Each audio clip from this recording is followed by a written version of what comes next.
My hometown is a small community in Wisconsin, and we had a few antennas that picked up some TV stations, and Hee Haw was one of the main stations that was picked up, and we would watch that program a lot, and there's a lot of bluegrass on that program. And then a fellow that I met through college, not personally met him, but met him through his music, Jerry Garcia. Sure. Led into learning about David Grisman, led into Bill Monroe and Flat and Scruggs, and just progressively learned about more of the folk and the Americana music, and I guess that's my step.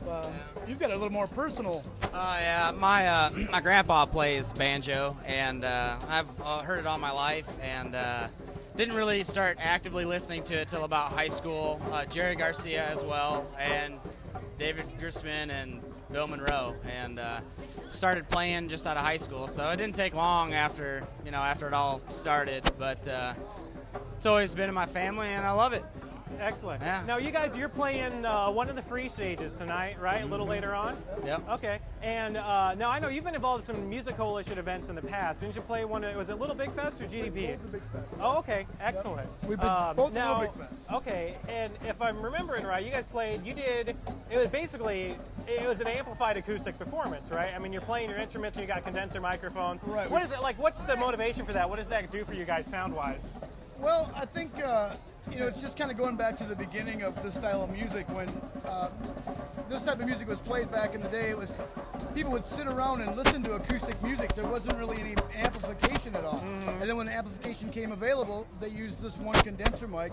But yet people were still quiet and still listening. And we kind of believe in the whole traditional part of it, where it gives us energy to move around this one microphone. It gives people to kind of something else to watch besides us just standing up there and looking good. We get to move around it and get to use our energy towards that. The whole movement, I think, is a crucial part of it. Yeah. For the most part, I don't think to get a feel for the music, you got to hear it live without any amplification at all.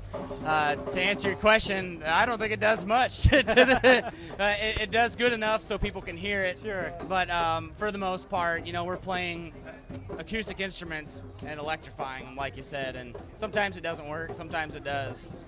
We're really trying to give you the parking lot feel, or the festival feel with them, to the masses. And it's tough to do sometimes, and there's feedback issues, and there's issues of people being able to hear. But if it's done right, it works well, and people enjoy it. I think they enjoy seeing us move around, and we definitely enjoy doing it more that way than trying to plug in and make an acoustic instrument sound acoustic when it's coming through amplifiers. So we try to stay as traditional as possible with that.